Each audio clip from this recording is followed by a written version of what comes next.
ku munsi nacuruza imyenda 10 yacuruje kuriya urasanga yungutse amafaranga 40 bitewe nuko waje. Nuza neza azakuyoramo amafaranga menshi pe, nta nuguze n'amafaranga yungutsemo. Oya, ni ibanga rye, arimo aragutereta ngo wawuguze. None se reka nkuba uriya mupira ubundi uzi yawuranguye angahe?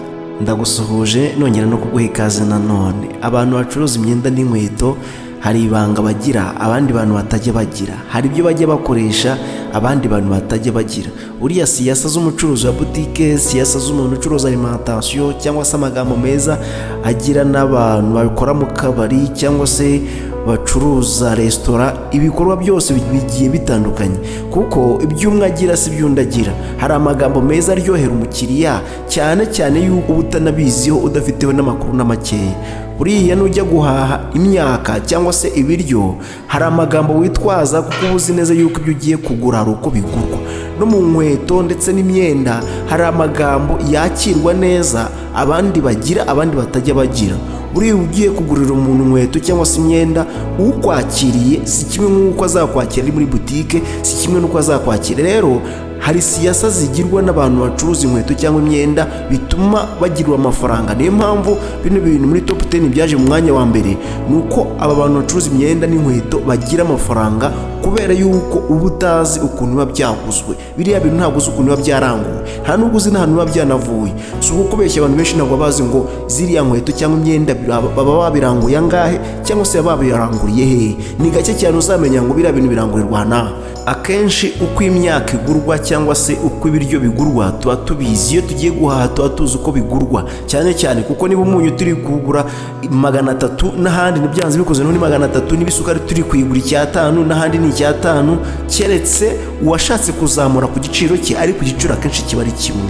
N'umuntu wa boutique n'ibikoresho by'uko abigurisha n'ahandi niko bigurwa. Ariko cyitonderwa, imyenda cyangwa inkweto cyangwa se ibikapu, bino bintu tutazi ahantu birangurirwa burya baduca amafaranga menshi tutazi. Ese babungutse hangahe, baba biranguye angahe, ntabyo tuba tuzi. Turagenda tukajya mu biciro. Urugero, ashobora kurangura inkweto wenda amafaranga 1000, wajya kuzigura agacira amafaranga 30 kandi yaraziranguye 1000. Icyo gihe nacira 30, akenshi uhita usubiza nawe kugira ngo uve mu isoni, kugira ngo utaza guseba, kugira ngo aze kukwakira neza cyangwa se wumve ko ugiye kugura ikintu nawe ushaka. Akenshi nzi neza ko biriya bintu tugura ari imyenda cyangwa inkweto cyangwa ibikapu cyangwa ibiki byose tubigura tutazi ngo biba byaranguwe angahe. Rero aba bantu hari amabanga bakoresha abandi batajya bagira. Rero nawe nujya gukora bino bintu ngiye gukubwira ibintu bingahe uzajya witondera nujya kubikora kugira ngo uzajye ukorera amafaranga. Bano bantu bakorera amafaranga menshi bitewe nuko tuba tutazi ngo byavuye he, tutazi ngo byaranguwe angahe, uko si igiciro gihoraho. Rimwe na rimwe bakaguhenda cyangwa se ukaba wabasha kubigura uko bikwiye kuko wenda n'amafaranga ufite ugize tombora ukubitanye nabyo, ariko akenshi ntabwo tuba tuzi ngo byaranguwe angahe, yungutse hangahe, ngomba kubigura angahe. Rimwe na rimwe wamara kubigura wagera hirya ukumva umuntu arakubwiye ngo ese iyi nkweto ayiguza angahe, uti nayiguze 20,000. Baguhenze. Ukumva aragusetse ati baguhenze, ubundi bari kuzigura 5,000. Ukumva nawe uricujije kubera ko nta makuru n'amakeya ubifiteho. Rero ngiye kubwira umuntu uzajya kugura biriya bintu mugira inama, ubundi ngire n'umuntu inama uzabicuruza siyasa azakoresha.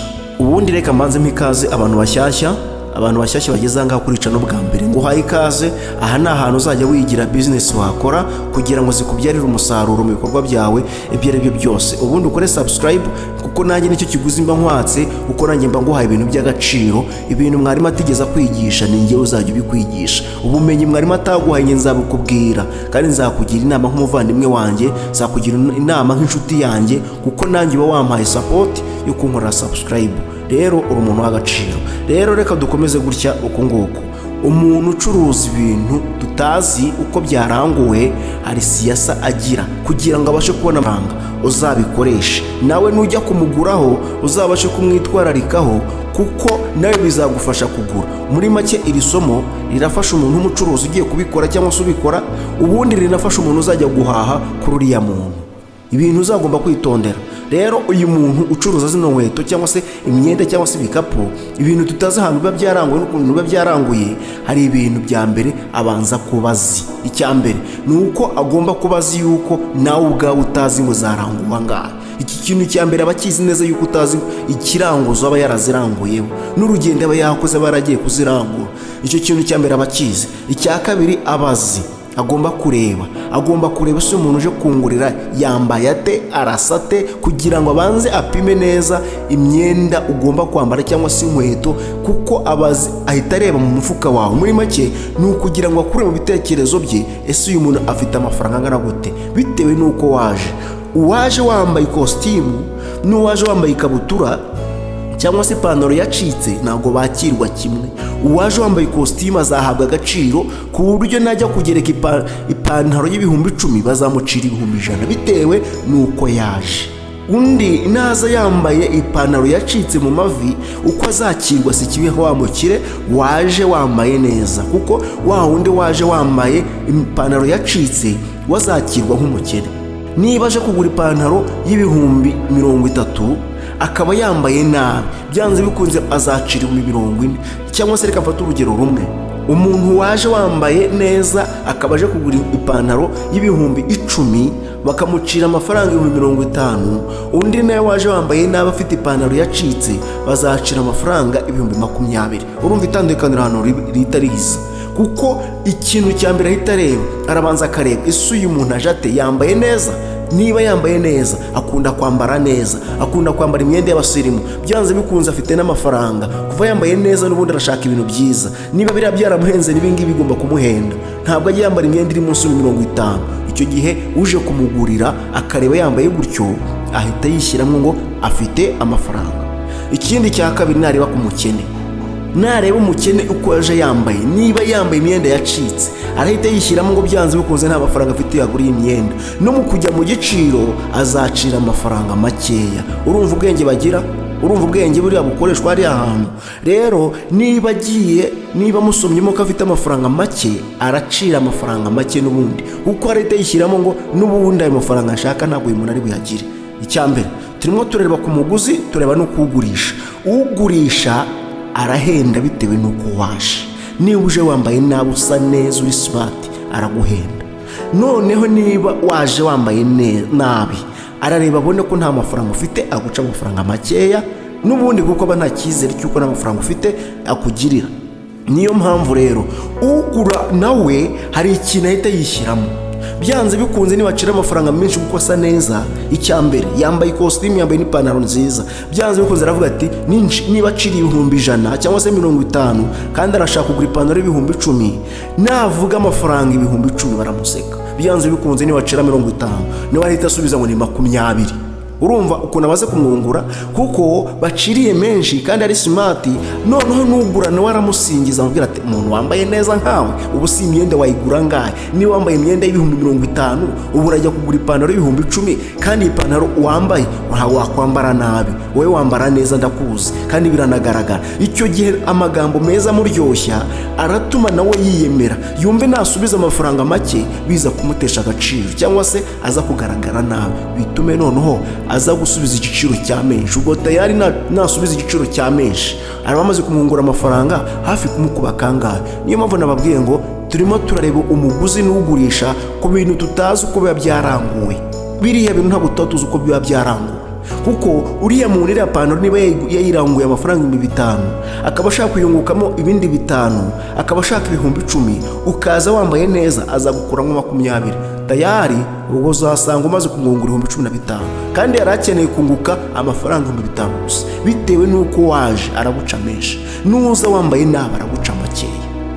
Rero ibanga rihari, niba uri umucuruzi cyangwa se ushaka gushora business yawe mu bucuruzi bw'ibintu tutazi uko biba byaranguwe, cyane cyane bino bintu by'imyenda. Erega si imyenda n'inkweto gusa cyangwa ibikapu gusa, hari n'ibindi. Kuko wenda tuvuge ko umukene afite imodoka, ntabwo uziriya modoka ukuntu yayiguze, yenda yayiguze miliyoni 3, ejo azongera ajya kuyigurisha, nayisubiza ku isoko azayivanamo miliyoni 5. Bitewe n'iki? Ntabwo uzi uko kiriya kintu yakiguze.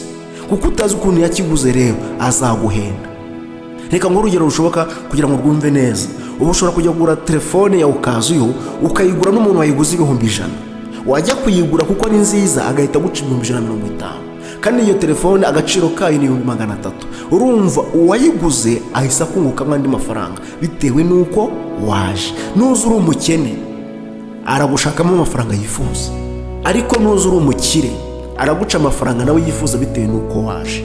Rero niba ugiye kugura ikintu, reka ngire inama umuntu ushaka kugura ikintu, mwese ndagenda mbagarukaho. Niba ugiye kugura ikintu cyangwa se ugiye kukirangura, weho nujya kugicuruza banza urebe ese uyu muntu aje ate.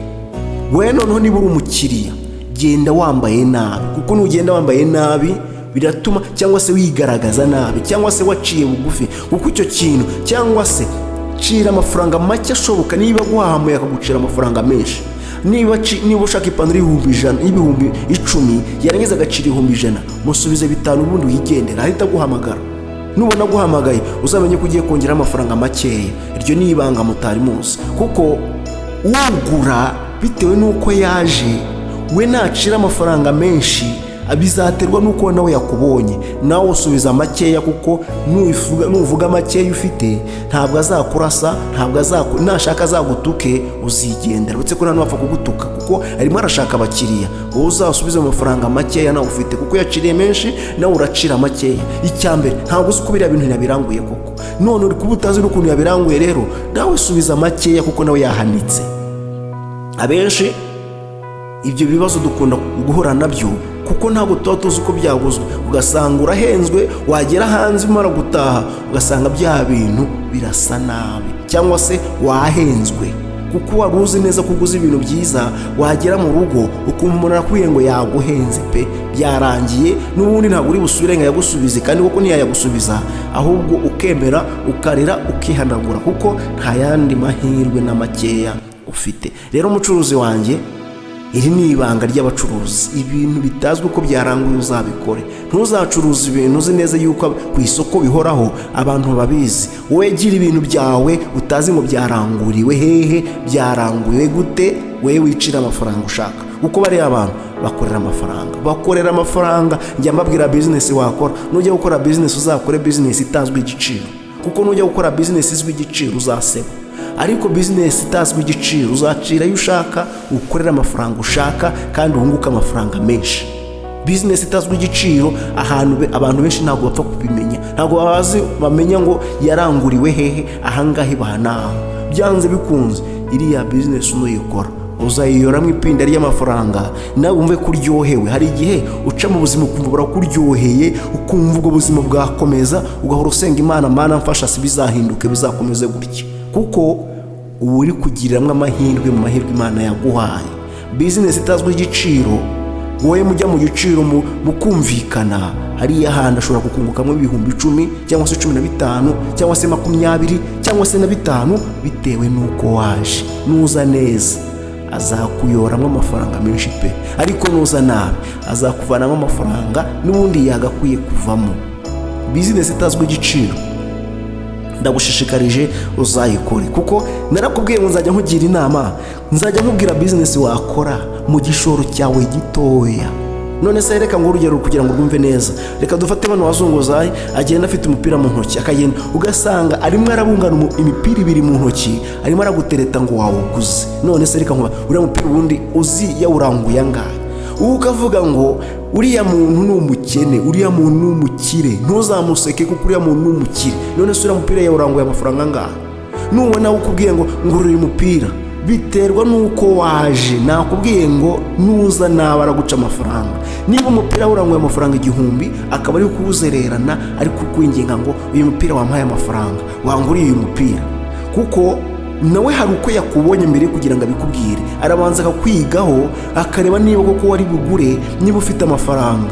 None umupira niba yaranguye 1000, wowe mukajya kuwugereka ukamwemerera ngo ese ngugura ngaha, arakubwira ngo nta mafaranga 20 cyangwa se 15, kuko wowe usa neza cyangwa ugaragara neza cyangwa se nawe wawukunze, uramubwira uti ndaguha amafaranga 5,000, kandi aciriye 20, ndaguha amafaranga 5,000. Arakwinginga ngo oya ngaho kigira amafaranga 14,000. Ese ubwo numva ari ikintu akatuyeho? Namubwira uti oya ndakongera amafaranga 1000 cyonyine, ndaguha 6. Umubwira uti oya ntabwo ndi, akubwira ati basi gira amafaranga 12,000. Aracyari hejuru, aracyari hejuru, wikosakosa umubwira uti oya ndatanga ayo ngayo reka ngende. Nuyigira hirya araguhamagara akubwira ati umva boss, umva nkubwire ngo wazana amafaranga 12,000. Umubwira uti oya ntabwo ndi burenza ayo ngayo. Umva ngaho basigiriwe amafaranga 10,000. Umubwira uti oya ntabwo ndenza ayo ngayo. Mukanya ahita akubwira ngo ngaho nyishyura boss, nta kundi nabigenza, n'ubundi nzariranyishe nyihera amafaranga nigendere. Wewe uzagira ngo uramuhenze, ahubwo waraguhenze. Yewe uranguye amafaranga 1,000 yashakaga ikindi 1,000 cy'inyungu. Wowe numuha amafaranga 6,000 araba gukuyemo 4,000 by'inyungu, 5 by'inyungu. Wewe wari uzi ko umuhenze, kuko uriya muzunguzayi cyangwa se uriya muntu umuguze ahantu yabiguze ntabwo hazi, nta nuguze n'amafaranga yungutsemo. Oya, ni ibanga rye. Wowe ukazajya uvuga uti umuntu ucuruza imyenda 2 buriya ni umukene. Rimwe na rimwe ukavuga ngo buriya yabyibye. Akenshi dukunze kuvuga ngo biriya ni ibyo yibye cyangwa se yabiguze n'umujura, kuko ntabwo umuntu yacuruza umwenda umwe ukamuseka, ntabwo yacuruza urukweto rumwe ukamuseka. Nyamara ku munsi nacuruza imyenda 10 yacuruje kuriya, urasanga yungutse amafaranga 40. Bangahe bakuri 40 se? Nzajya nkugira inama y'ikintu wakora muri dukeya ufite, kuko ni ingirakamaro twagufasha. Utwo dukeya nitwo tugutunze. Uriya muntu narangura umupira cyangwa se narangura umwenda 1,000 najya kuwugurisha akawugurisha 3,000 cyangwa 4, bitewe nuko waje akaba n'uwazaca 10,000, bitewe nuko waje hari igihe yanaguca 20, bitewe nuko waje n'igihe yanaguca 2,000. Rero ayo mafaranga byanze bikunze uriya muzunguzayi ntabwo wamuseka, uko ariya mafaranga aramutunze, aramufashije. Ahantu yabiranguye ntabwo hazi, kuko ahantu yabiranguye make, aho ha make ntabwo hazi. N'urugendo yakoze ntabwo uruzi, yende hagenzi n'amaguru uzi ko ari kure, nyamara yawuranguye hirya inyuma ye, aho ntabwo hazi. Uhahagaze iruhande ntabwo uzi ko aho hantu hari imari ya makeya. Rero business uzakora zose, mu nama ya mbere nakugira uzacuruze imyenda cyangwa se ibikoresho bitazwi igiciro. Uzacuruze ibikoresho bitazwi igiciro, utazi ngo byaranguwa ngahe, kuko nujya gucuruza ibintu bizwi igiciro ntabwo uzamuhenda, kuko uzamuca amafaranga azi neza uko bigurwa. Ntabwo uzajya kumbwira ngo ndashaka telefone y'akayateri gatoya, mubwira ngo ndashaka ukagura 20,000 kandi azi neza ngo mpa 20, kandi azi neza ko ukagura 15,000. Ntibishoboka. Ntabwo uzajya kumubwira ngo ndashaka kugura amabuye cyangwa se reka mvuge ibintu byo guteka, ngiye kugura ibiro 5 by'ibirayi, ngo ugiye kumuhenda kandi azi neza ko ikiro cy'ibirayi kigura 500. Ntabwo bizakunda, ntabwo uzamuhenda. Ariko nujya kumuguraho inkweto, azakubwira ati inkweto nkubwiza ukuri niyiranguye amafaranga 10,000 kandi yayiranguye 5,000. Nayiranguye amafaranga 10,000 yaranamvunye byatari kubitaho n'umusoro n'ibiki byose, kandi byaheye yenda ntiyanabisoreye. Ugasanga arakuye ngo yarebe byamuhaga iyo nkweto yamagaze 15,000, akakubwira uburyo cyari nziza akayitaka, kuko nawe waje nabi. Arakubwira kandi ubyumve, ahita agufagitera amafaranga 20,000 kandi uyamuhe, kandi inkweto yaranguye 4,000. Nawe uyamuhe kandi wishimye. Nugera hirya uzagenda winyonga uti nguze neza, wumva umuntu arakubwira ati sha baraguhenze birambabaza. Rero uzacuruza ikintu kitazwi igiciro. Icyo uzacuruza cyose kiba kitazwi igiciro, upfa kuba batazi uko wakiguze. Kandi irindi banga, ibintu byakoze. Uzacuruza ibintu byakoze, kuko ibyakoze ntabwo abazi ngo wabiguza ngaha. Nujya kugura iyo telefone ukayigura 20,000, nubona umukibishaka uzamubwira uti 40,000, niranguye 35, azayaguha, cyane yuko atanazi uko wayiguze. Ikintu kitazwi igiciro uzagikora. Ariko reka mbabwize ukuri mwa bantu banjye mwe, ibintu mba nababwiye ubundi mba nimenera ibanga ry'ibyanjye, kuko ibi ni ibyagutunga bikagufasha. Ibintu mba naguhaye ni ibyagufasha. Umuntu watangiye atangira atarabyumva neza, ariko iyo ageze ku musozo aba arushijeho kubyumva. Niyo mpamvu babikunda, niyo mpamvu nawe ubikunda ugeze aha ngaha. Nzi neza ko mubahaye ibintu by'agaciro kandi byagufasha, byakugira umumaro, bizakubakira ubuzima bwawe bw'iteka ryose. Reka mushimire rero, uri umuntu w'agaciro kandi uri umuntu w'umugabo, kuko uba batangiranye nanjye ukageza aha ngaha ku musozo tukiri kumwe, uba uri umuntu w'agaciro. Ikintu cya mbere utahanye neza ko ugiye gucuruza ibintu bitazwi igiciro. Icya kabiri, dutahanye yuko nujya kugura ikintu uzagende waciye bugufi, ntuzagende wiyemeye ngo uri umusirimu, kuko nugenda uri umusirimu wiyemeye azagukuramo amafaranga, ariko nugenda waciye bugufi uzagura bya nyabyo. Niyo mpamvu rero aha hantu uhavanye ibintu bizakugirira akamaro muri bizinesi yawe, mu byo wakora cyangwa se aho wajya guhaha ibyo wajya kugura uko wakagombye kwitwara. Reka mushimire rero, urakoze, uri umuntu w'umugabo. Nizere ko wakoze subscribe, wa wundi mushyashya nawe nizere ko wakoze like, ubundi ugasharinga iki cyigisho kugira ngo kigere kuri bagenzi bawe no ku nshuti zawe. Ndagushimira, urakoze.